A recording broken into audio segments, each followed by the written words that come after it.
மது ஒழிப்பு மாநாடோ, மது ஒழிப்பு போராட்டமோ, மது ஒழிப்பு கூட்டமோ யார் நடத்தினாலும் நாங்கள் ஆதரிப்போம். அது திருமாவளவன் நடத்தினாலும் சரி, வேறு யார் நடத்தினாலும் நாங்கள் ஆதரிப்போம்.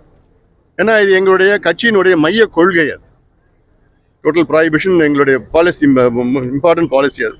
அதனால் அந்த வகையிலே நடத்துங்க. ஆனால் ஒன்றே ஒன்று, எங்களை இழிவுபடுத்தாது. பாட்டாளி கட்சி நாங்கள் அது ஜாதி கட்சி. அவன் நீங்கள் என்ன கட்சி? அப்போ இதெல்லாம் ஒரு கொச்சைப்படுத்தக்கூடாது, ஒரு கட்சியை கொச்சைப்படுத்தக்கூடாது. ஒரு கட்சி தொடங்குறது ஒரு கொள்கையில் வச்சிருக்கிறோம், சமூக நீதியின் கொள்கை வச்சிருக்கிறோம், நீர் மேலாண்மை கொள்கை வச்சிருக்கிறோம், வேளாண் வளர்ச்சின்னு இருக்கிறோம், மது ஒழிப்புன்னு இருக்குது, புகையிலை ஒழிப்புன்னு இருக்குது, கல்வி, தரமான கல்வி, சுகாதாரம், சுற்றுச்சூழல், காலநிலை மாற்றம், இப்படிலாம் வச்சிருக்கிறோம். நாங்கள் வச்சது மட்டும் இல்லை, இந்தியாவுக்கும் தமிழ்நாடுக்கும் எத்தனையோ மாற்றங்கள் எங்கள் கட்சியால் கொண்டு வந்திருக்கிறோம். ஏன் நீங்கள் எத்தனை மாற்றங்கள் உங்களால் வந்திருக்குது சொல்லுங்களேன்? ஒன்று கூட கிடையாது, ஒன்று கூட கிடையாது. சமூக நீதினா 6 இடஒதுக்கீடுகள் எங்கள் ஐயா வாங்கி தந்திருக்கிறார், இந்தியாவிலையும் தமிழ்நாட்டிலையும்.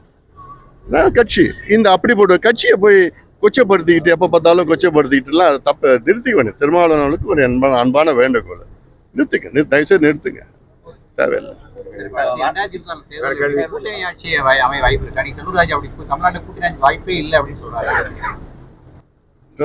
நிச்சயமா, அதாவது ஒவ்வொரு கட்சியும் அவங்க கண்ணோட்டத்துல தான் பாக்குறாங்க. 2026 மட்டும் கிடையாது, அடுத்த வர தேர்தலையும் நிச்சயமா தமிழ்நாடுல கூட்டணி ஆட்சி தான்.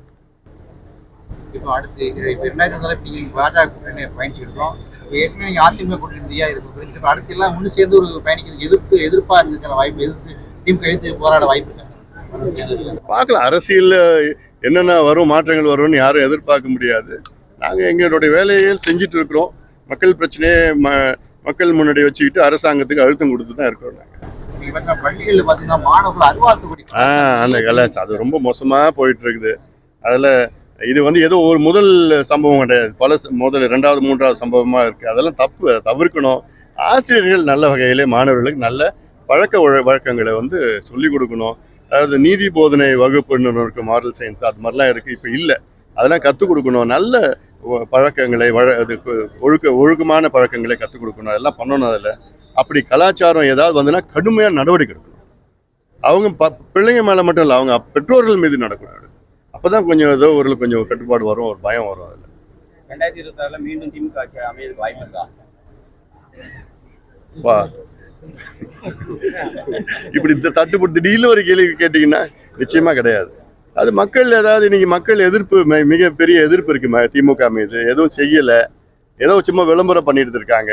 விவசாயிகள் கோபமா இருக்கிறாங்க, மாணவர்கள் கோபமா இருக்காங்க, பெண்கள் கோபமாக, சட்ட ஒழுங்கு பிரச்சனை, மது, கஞ்சா, போதைப் பொருட்கள், இதெல்லாம் நிறைய பிரச்சனைகள் இருக்கு. அதனால இதெல்லாம் கவனம் செலுத்தணும். கவனம் செலுத்தாம முதலமைச்சர் ஏதோ ஒரு இருக்கிறாரு.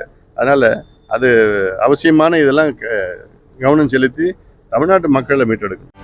செய்திகளை உடனுக்குடனும் துல்லியமாகவும் தெரிந்து கொள்ள சப்ஸ்கிரைப் பண்ணுங்க.